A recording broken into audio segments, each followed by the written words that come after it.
Qué hermoso es ver a aquel que llega, que viene trayendo las buenas noticias. Isaías capítulo 52, precisamente es el texto.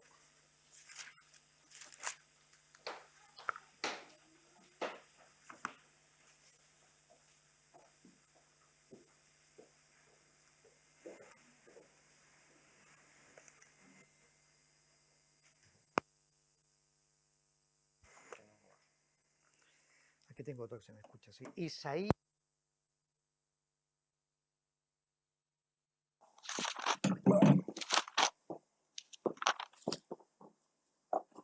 Versículo 7 dice: cuán hermosos son sobre los montes los pies del que trae alegres nuevas, del que anuncia la paz, del que trae nuevas del bien, de que publica salvación, del que dice a Sión, tu Dios reina. Que Dios en esta mañana pues bendiga su palabra en nuestros corazones. Mirad, sabemos y somos muy conscientes todos los presentes de que Dios, de que el Señor comenzó trayendo Él un mensaje de amor de su Padre para toda la humanidad.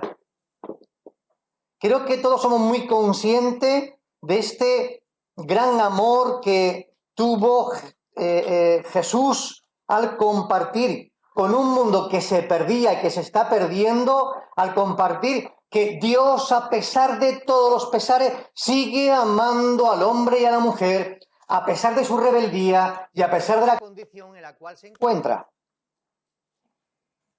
Claro, esta tarea, gracias. Esta tarea, la que Jesús llevó a cabo de hablar del Padre, muchas gracias, y hablar del amor del Padre al mundo, es la tarea que también la Iglesia tiene que llevar a cabo. Es la tarea que corresponde, por lo tanto, también a la Iglesia. Y somos conscientes de que el único mensaje revolucionario que puede transformar el corazón del hombre y de la mujer es el mensaje del amor del Padre. El único mensaje que puede cambiar las vidas es que escuchen que Dios los ama, y es el mensaje de amor y de esperanza. Preguntas que nos hacemos, como por ejemplo, ¿qué podemos aprender de las personas que nos han precedido en el ministerio cristiano? Esta pregunta voy a continuación con textos bíblicos, pero también con personajes cristianos que en la historia nos van a responder. Otra pregunta que va a resolver yo. ¿Qué clase de personas eran estos personajes de los que vamos a hablar a continuación? ¿Cuáles fueron sus características? ¿Cómo podemos aplicar lo que ellos nos enseñaron? Por lo tanto, lo que estoy diciendo es que vamos a hablar y vamos a hacer referencia, y como base de esta predicación son textos bíblicos y también hombres y mujeres que nos la Escritura, que nos han precedido, que son mujeres de Dios, como voy a escuchar, y que también de ellos podemos aprender algo importante. Así que para contestar a estas tres preguntas, lo hago, como bien está en pantalla, con tres ideas. Vamos a hablar del mensajero. Gracias. Ahora. Vamos a hablar del mensajero. Vamos a hablar del mensaje y vamos a hablar de los métodos. Estas tres partes, ¿verdad?, son las que forman parte, nunca mejor dicho, de este mensaje. Hablemos, por lo tanto, del mensajero. Vamos a hablar del mensajero y vamos a hablar, por lo tanto, de un corazón compasivo. Primera característica del mensajero. Segunda, de una vida de santidad. Y tercero, vamos a hablar de una actitud de oración del mensajero. Vamos, por lo tanto, a la primera. ¿Está en pantalla? Un corazón compasivo. Hermanos, hermanas, podemos caer en la tentación de predicar el Evangelio a personas en vez de amarlas. Podemos caer pensando, es más importante llevar el mensaje de salvación a hombres y mujeres antes que amarlas. Debemos recordar que las personas perdidas no son el enemigo. Las personas que están perdidas son víctimas del enemigo. Por lo tanto, nos hacemos esta pregunta. ¿Tienes tú compasión por las almas que se pierden? Mirad, el gran famoso predicador escocés John Knox dijo: Señor, dame Escocia o me muero. ¿Qué encontramos en estas palabras de este predicador? Un amor sincero y profundo por Dios y por las almas que se perdían. Y esta expresión de este predicador inglés muy conocido demuestra esta pasión que tenía por amar a la gente que aún no conocían a Cristo. Pero que dijo el apóstol Pablo, Romanos capítulo 9, versículo 3, él mismo dijo: ¿deseara yo ser anatema? Pablo dijo: no me importaría a mí encontrarme en las mismas puertas del infierno si con esto yo podía ayudar a ganar a los míos, a mi patria, a mi pueblo. Qué gran amor y compasión tenía también Pablo a mostrar esta misma deseo, ¿verdad? Y cómo no, referente supremo, Mateo capítulo 9, versículo 36, Cristo cuando miró y recorría las aldeas y ciudades predicando el Evangelio, y cuando vio las multitudes, dice el texto, cuando Cristo vio a tantas multitudes que se acercaban a Él, tuvo compasión de ellas, porque estaban desamparadas y dispersas como ovejas que no tienen pastor.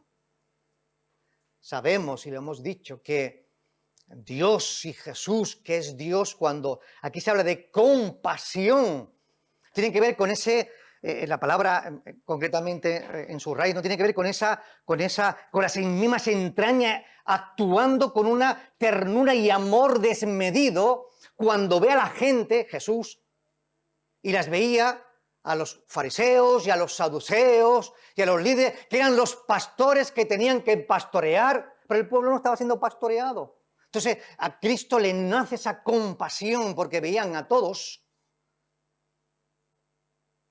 como ovejas que no tenían pastor, ya que los líderes que eran los pastores, repito, saduceos, fariseos, no lo estaban pastoreando. ¿Qué vemos cuando vemos a Jesús, cuando vemos a Pablo y cuando vemos a John Knox expresar esto? ¿Qué estamos viendo? Por otro lado, ¿qué vemos cuando podemos observar a hombres y mujeres que viven sin Cristo? ¿Qué vemos? ¿Qué observamos? ¿Vemos que son vidas arruinadas? Nos preguntamos. ¿Vemos que necesitan desesperadamente el Evangelio o no? ¿Cuándo fue la última vez que tú lloraste por un alma perdida? ¿Cuándo?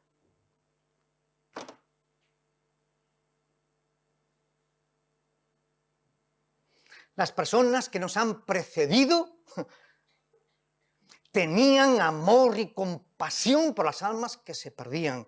También nosotros, queridos hermanos y hermanas, debemos de tener esta compasión, y si no lo tenemos, pidámosles a Dios que nos ayude para tenerla. Vida de santidad, segunda característica del mensajero. una vida de santidad.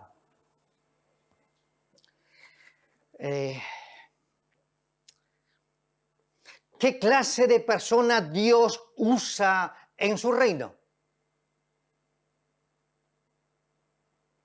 ¿Cómo Dios se sirve de sus hijos para que el mensaje llegue a los que se están perdiendo? ¿No dice por ahí que hay utensilios, ¿cómo era?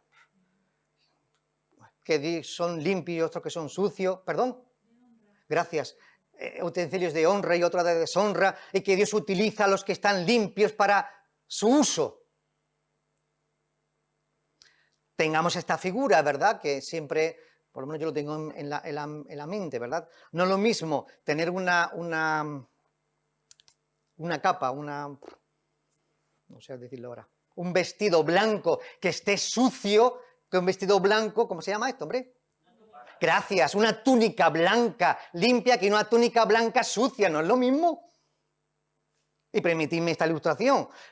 Tú vas con una túnica blanca sucia a cualquier sitio y te miran con cara rara. Tú vas con un lugar con una túnica blanca limpia y te miran, perdóname porque digo esto, pero en una boda que estuvimos, ¿verdad?, en Málaga, invitó a un chico que era musulmán con una túnica blanca y tú decías, ¿este hombre qué pinta aquí? Bueno, era un invitado, blanquita. Hermanos y hermanas, sabemos que las personas que nos han precedido en este ministerio, ¿verdad?, y las personas que nos han precedido, tengo en mente de algunos, que no quiero ni nombrarlos, que cayeron en pecados, dejaron de ser eficaces en la obra de Dios. ¿Conocéis pastores? ¿Conocéis líderes? ¿Conocéis pastores de reconocido internacional? Lo tengo en mente, pero no lo voy a decir. Que han caído en pecado, ¿verdad? Y han sido menos eficaces. Y han dejado de ser eficaces. De eso estamos hablando. Satanás utiliza cualquier trampa para hacerte caer en su red. Por lo tanto, Dios no puede utilizar a un vaso que esté sucio para esto. Por lo tanto, una de las características de la gente que nos han precedido y que Dios ha usado para esto mismo es la santidad de vida. Nosotros también debemos, por lo tanto, vivir en santidad de vida para que el mensaje tenga más efectividad. El mensajero, ¿verdad? Ahora hablamos con corazón compasivo, vida de santidad y actitud de oración. Otro elemento importante.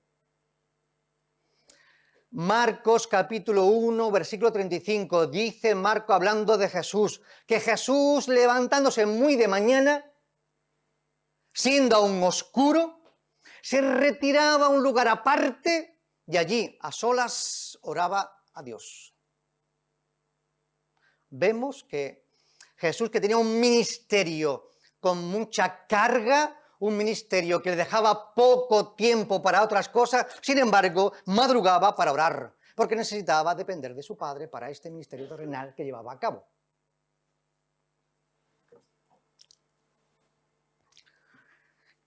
Famoso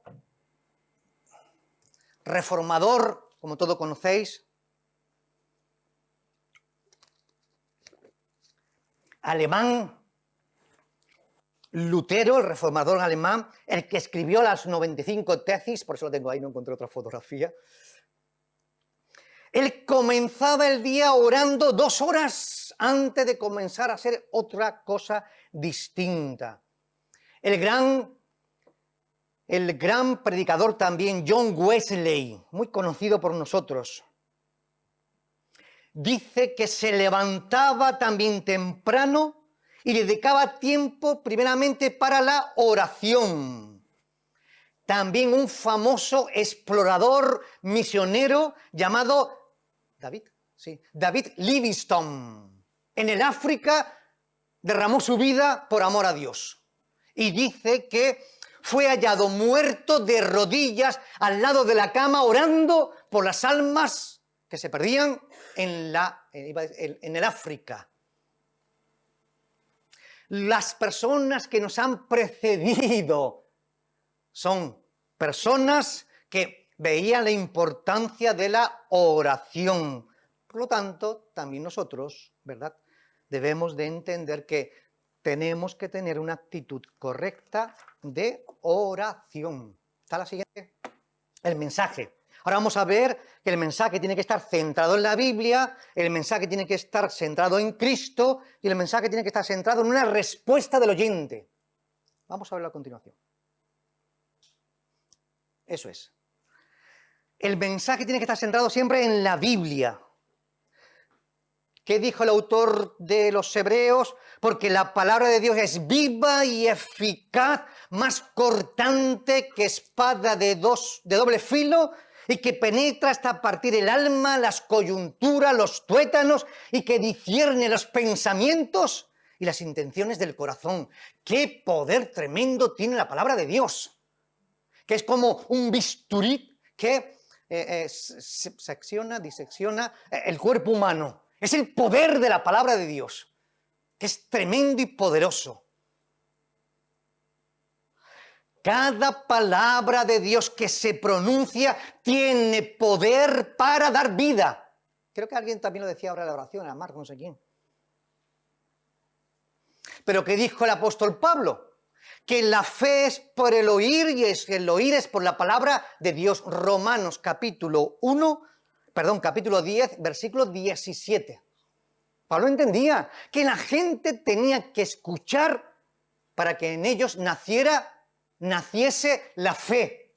Interesante afirmación lo que viene ahora. ¿Sabéis que la fe también viene de Dios? ¿Lo sabéis? Que la fe no viene de ti. El Salmo es, sí. Dios miró y no encontró a nadie que hiciese lo bueno, ni que buscara lo bueno. Nadie. Pero si alguien escucha el Evangelio de Jesús y es tierra que da fruto a 100 por 1, Dios le hace posible que crezca una pequeña raíz de fe como un grano de mostaza hasta que se desarrolla.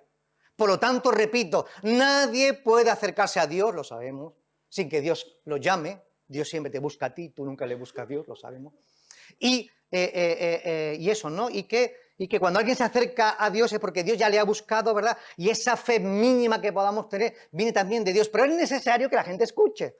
Nadie puede acercarse a Dios si no ha escuchado ante el Evangelio, la palabra, para que Dios produzca esa fe. ¿Qué dijo Lutero? Está en pantalla. Me gusta esa frase, escuchen bien, a mí me encanta. Dice Lutero, dijo: yo simplemente enseñé la palabra de Dios. Yo simplemente prediqué la palabra de Dios. Yo simplemente escribí folletos, la palabra de Dios. Aparte de esto, me pongo tan... Aparte de esto, dice Lutero, que no hice nada. La palabra lo hizo todo. Alabado sea el Señor. La palabra lo hizo todo. Aquellos que nos han precedido han tenido un alto concepto de la autoridad de la Biblia y de la importancia de que la Biblia llegue a todos. Sociedad Bíblica es uno de ellos, lo sabéis, ¿no? Que intenta traducir la Biblia en todos los idiomas y dialectos, que sigue traduciendo, seguirá traduciendo. ¡Qué gran labor!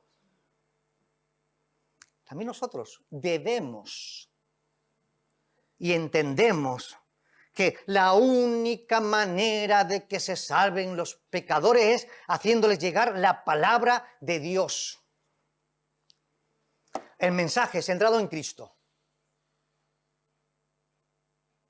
Jesús lo dijo: yo soy el camino, la verdad y la vida. Nadie viene al Padre si no es por medio de mí. Juan capítulo 14, versículo 16. Jesús tenía muy claro, ¿verdad?, que la centralidad del mensaje de salvación estaba en Él, que el reino que se acercaba era el reino del Padre, pero el rey era Jesucristo. También Pedro dijo: pero no hay otro nombre debajo del cielo dado a los hombres en que podamos ser salvos. Hechos capítulo 4, versículo 12. Tenía Pedro claro que el único mediador entre Dios y el hombre era Jesús, el Salvador. También John Wesley dijo: ofrecí a Cristo, ofrecí su gracia exhorté a los impíos a que abandonaran sus malos caminos en Cristo. Por lo tanto, estamos diciendo que los que nos han precedido tenían muy claro que el mensaje tenía que ser cristocéntrico, siempre enfocado en Cristo. También nosotros tenemos que hablar y presentar a Jesús cuando hablemos de la palabra de Dios siempre.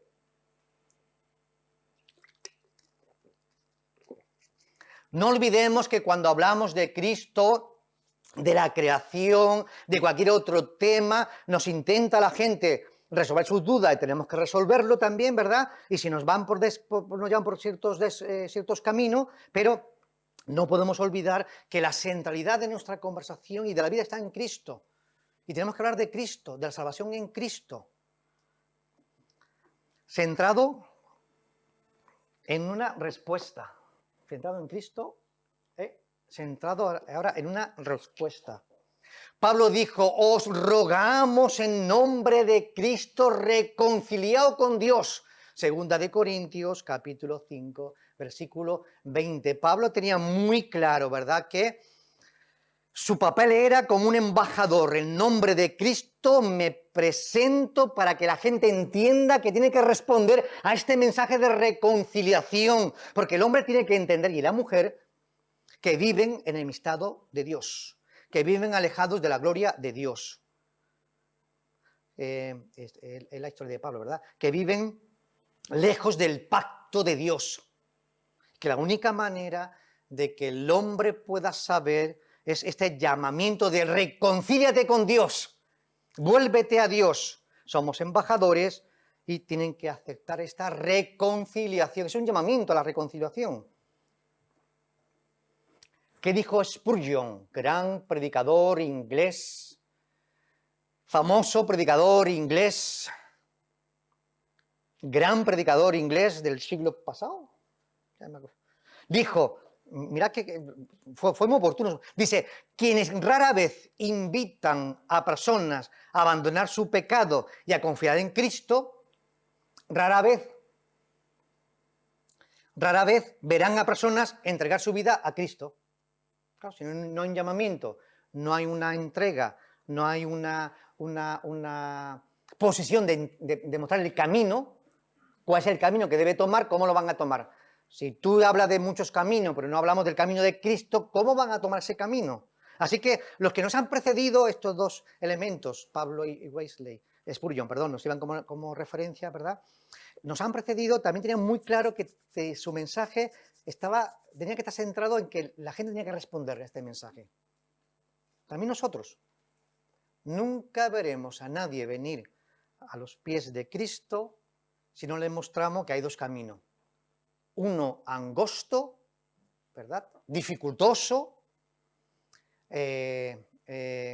contracorriente, pero que lleva a la vida eterna, y otro ancho, espacioso, sin dificultades, pero que lleva a la perdición.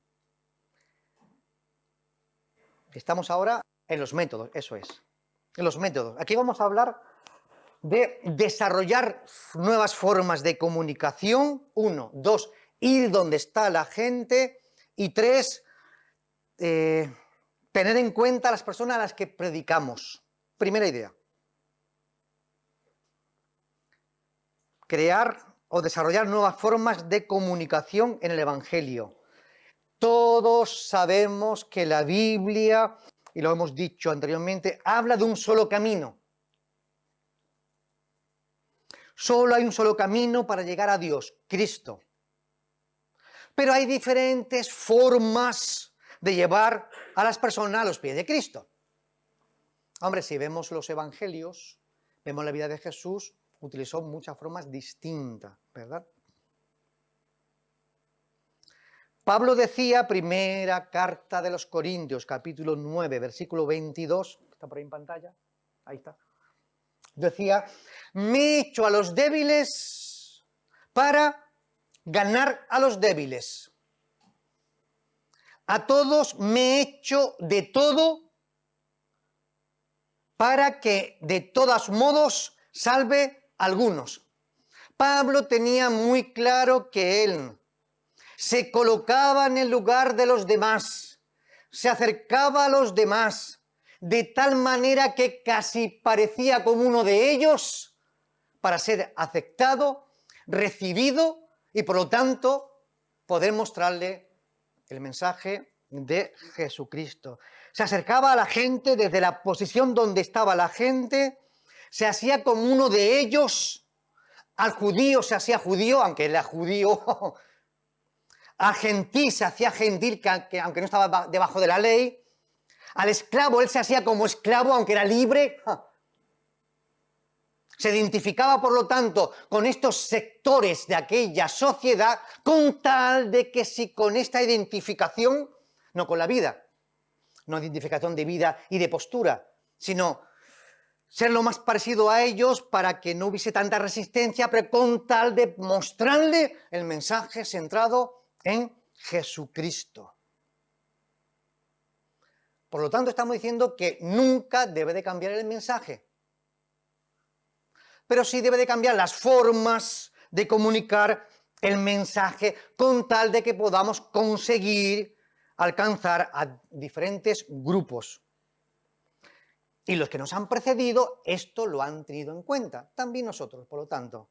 Debemos de actualizar, a propósito, debemos de actualizar nuestras formas de comunicar el Evangelio. A propósito de esto, mirad lo que alguien dijo, y yo lo creo firmemente. Tenemos un regalo tan precioso, tan valioso, tan costoso, que es Jesús y la vida de Jesús. Este regalo. Pero lo envolvemos de tal manera, esto lo dijo alguien, y yo lo creo, lo envolvemos de tal manera que cuando damos el regalo, ¿sabéis lo que hace la gente? No lo quiero. Porque el envoltorio lo hemos colocado de tal manera que no es ni atrayente, ni parece un regalo, ni yo qué sé. ¿Veis lo que está ocurriendo? O sea, la gente no son receptiva al Evangelio porque ese gran bombón, permitidme esta expresión, está rodeado de ese regalito que no es atrayente. Tenemos que actualizarnos, tenemos que saber cómo hacer posible llevar el mensaje al Evangelio y no lo rechace, porque la gente nos confunden con otros personajes que ya sabéis bien quiénes son. Ir donde está la gente, buscar a la gente, ¿verdad? Mirad, hay un gran problema, y todos lo sabemos. Está todo centralizado en el templo, en el local. Dependemos de las estrategias que como iglesia queremos llevar a cabo. Y queremos que la gente venga al templo, que vengan a la iglesia. Y no vamos donde está la gente. ¿Dónde está la gente? En el mundo. ¿Qué hacía Jesús? Iba al mundo. ¿Dónde se encontraba Jesús? ¿Dónde era invitado? ¿Dónde llevaba Jesús el mensaje y Pablo? Fuera de las cuatro paredes. Lucas capítulo 14, versículo 23. Mirad lo que dijo Jesús. Id por los campos y por los vallados y fuérzanlos a entrar para que mi casa se llene. Interesante afirmación de Jesús. ¿Qué está hablando Jesús en estas palabras de Lucas 14? Está contando una historia, una parábola de una gran cena, donde aquellos que eran los invitados no quisieron acudir. Y estaba pensando en los fariseos, los saduceos, el pueblo. Eran los invitados a esta gran cena que había preparado Jesús, pero no quisieron ir. Entonces Jesús dice, pues por favor, salí a la calle, a los mancos, a los cojos, a los que la sociedad discrimina, a los pobres. Por favor, ayudarles y esforzarles a que entren para que mi casa se llene. Y eso fue lo que estaba ocurriendo. ¿Veis lo que Jesús nos está enseñando aquí? Tenemos que salir a buscar a la gente. Nosotros tenemos que buscarlos, que encontrarlos, que amarlos. Pero tenemos que ir en busca de ellos.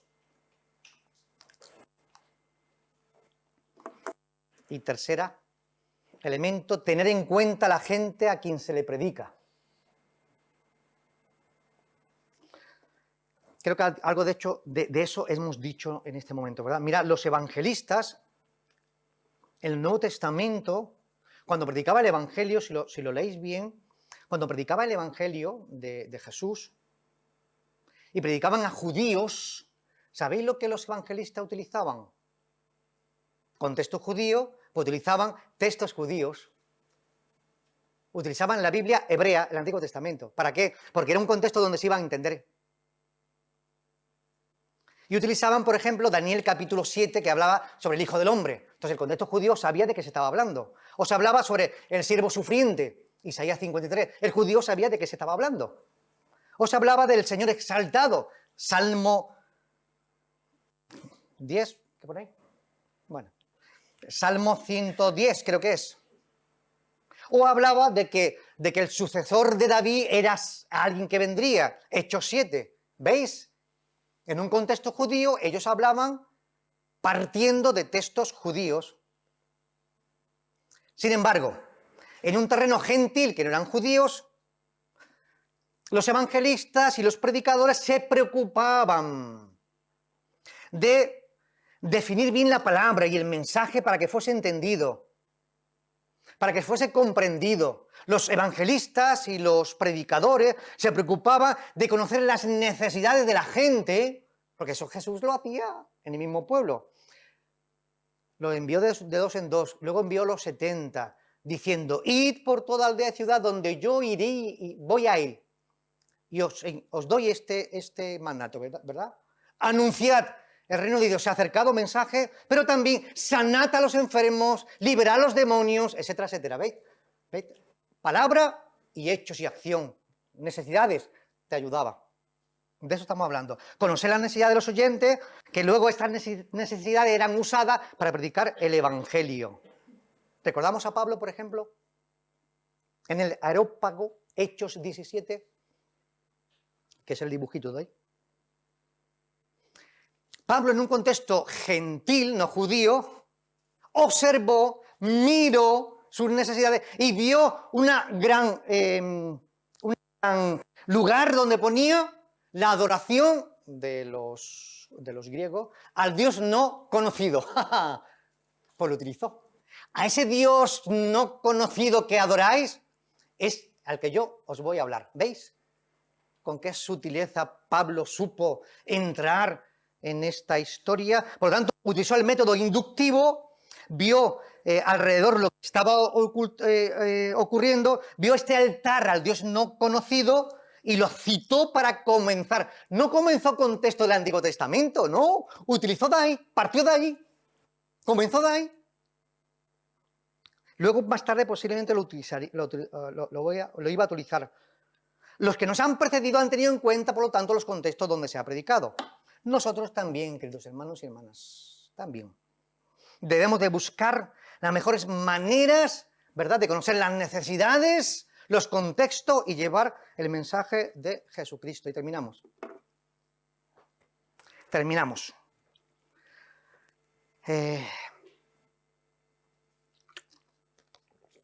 Con 3 frases. Dios ha utilizado personas muy diversas a lo largo de la historia en sus proyectos y propósitos, lo de Dios. 2. Dios usará a personas según la idiosincrasia. No podemos intentar, ¿verdad? No podemos intentar ser o actuar como los que nos han precedido. ¿Por qué? Porque todos somos distintos. Idiosincrasia. ¿Qué significa esta palabra? La idiosincrasia. Significa perfectamente que Dios te va a utilizar según tus rasgos, según tu temperamento, según tus carácter, según tú eres distinto al otro, te va a usar tal como eres. No pretendas ser como el otro. Permitidme esta expresión que me viene a la mente. Yo quiero ser como Billy Graham. ¡Jamás! Dios me va a usar como Billy Graham porque no me parezco en nada. Pero Dios me va a utilizar tal como soy, con mis defectos y errores, para su gloria. De eso estamos hablando, hermano. Y terminamos, ¿verdad? que Dios quiere utilizarte a ti, tal como eres y con tus cualidades y con tus características, para que lleves el Evangelio a muchos que se están perdiendo. Que Dios en esta mañana nos bendiga a todos. Amén.